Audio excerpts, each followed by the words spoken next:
So, hello again, Level 3 physicists. We're now going to be looking at our new standard, the internal, around carrying out a practical investigation to test a physical theory related to two variables in a non-linear relationship. So it's essentially an extension of the Level 2 internal you did last year. So in terms of planning your experiment and gathering data, you need an aim, a preliminary experiment, and also a hypothesis. So an aim should basically tell the person reading your experiment what the purpose of the experiment was, and it shouldn't be much more than a short paragraph. A preliminary experiment is an experiment that you undertake that basically tests the range of the variables that you're going to use, and also the limitations of the experiments and potentially what control variables are needed. And all these terms we'll discuss later in the video.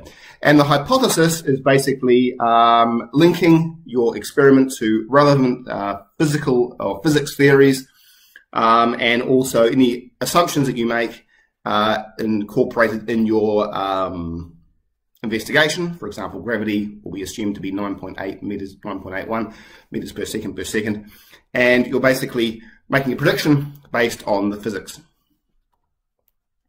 So in terms of the method, you need to look at what the independent variable is.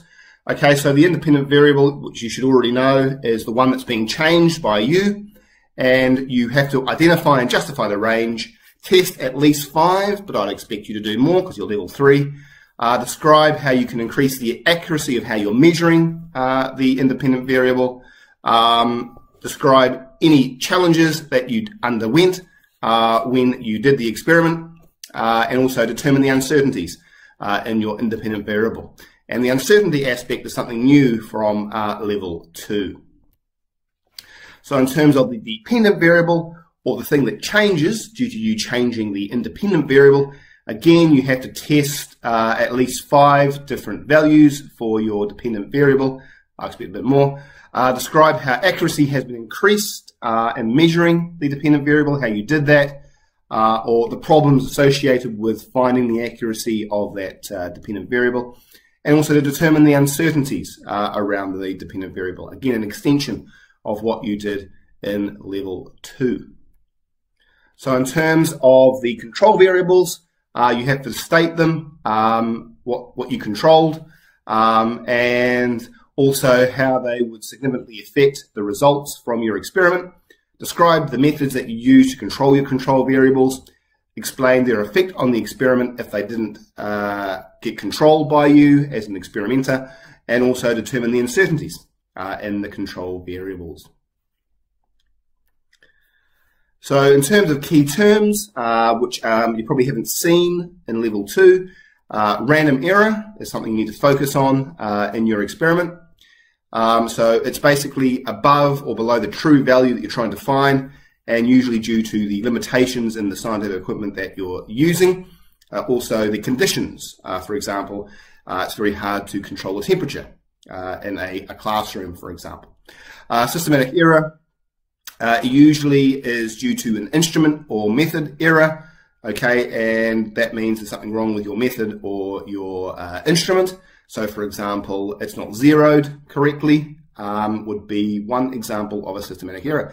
And then we've got the precision and accuracy. Okay, so precision, which is sometimes misused or mixed between accuracy, is a measure of how certain you are you've got the actual result, whereas accuracy is how close it is to the actual value. Okay, so you really, for your experiment, you want high precision and high accuracy, which is illustrated there by those arrows, okay, on an arrow board. So the two types of error, as we've just previously discussed, are systematic and random. So systematic errors, here are just a couple of examples of systematic errors. So you've got zero error, which means that your instrument doesn't start actually from 0, starts from another value that always adds on systematically. And you've also got calibration error, which means you haven't actually calibrated your device. It's an electronic device, for example, before taking your readings. Okay, and there's a couple of examples on that table there of how you can correct them as well, because you'll see actually in the graph, and we'll discuss this later in other videos, how you can actually determine whether you've got a systematic error or a random error due to the actual shapes of your graphs. And the other type of error is the random error, which is harder to control because they're indeed random. And the ways I've illustrated, only 3 examples there I've given. So counting, making errors in counting, making errors in the level of accuracy of your device or precision of your device, and also irregularity. So, for example, the physical conditions or the atmospheric conditions are not the same for every time you run the experiment.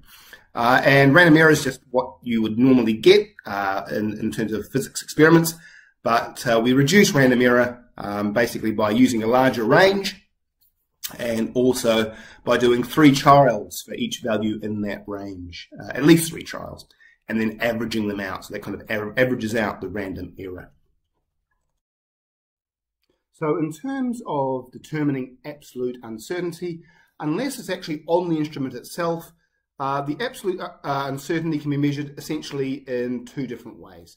Okay, so for analog instruments like rulers, the uncertainty is half the smallest increment of the instrument. So if we look at this ruler here, the smallest increment is 0.1 centimeters.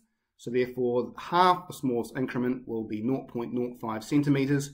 So the distance illustrated in that black is going to be 1.65 plus or minus 0.05 centimeters. For digital instruments, like multimeters for example, the uncertainty is in the smallest digit. And the final point is for absolute errors, they're to 1 significant figure, and the decimal place of the error will fix the amount of decimal places in the value. So for example, 15.07 plus or minus 0.15 meters becomes 15.1 plus or minus 0.2 meters. Oops. And finally, in terms of half-range uncertainty, if one factor with significant uncertainty will override the others, like for example in times, you take the lowest value away from the highest value, divide it by 2, and that gives you the uncertainty in that range of values. Okay, that's just one way that we deal with uncertainty, or calculating absolute uncertainty for an instrument.